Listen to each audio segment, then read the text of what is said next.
this pissing contest, I think, is hilarious. But at the same time, I've often said the issue with MAGA is it is too centric around Trump and not centric enough around America first.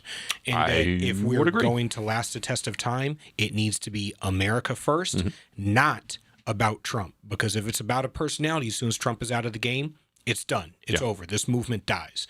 If it's America first, that can last the test of time, and it doesn't have to be exclusive to either side of the aisle.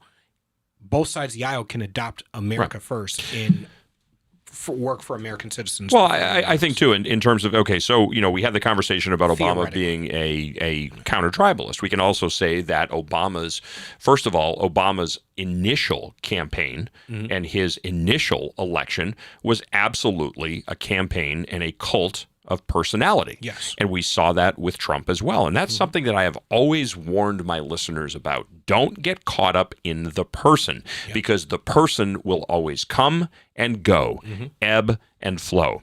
And so what happens when Trump, if you're a Trump sycophant, what happens when Trump's out of office? Guess what? What do you have left? And everything else in comparison to Trump pales in comparison to Trump.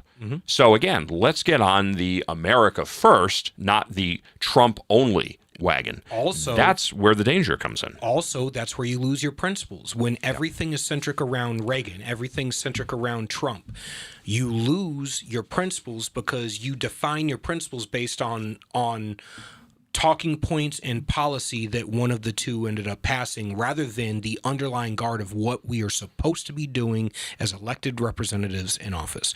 But So you're talking about the counter-tribalism thing, and listen, counter-tribalism exists well beyond and outside of the scope of just Obama. And case in point, if we can get that article pulled up here, with Department of Homeland Security preventing American college graduates from obtaining STEM jobs, allowing only foreign college graduates to apply for that. Of course, STEM being science, technology, engineering, and mathematics.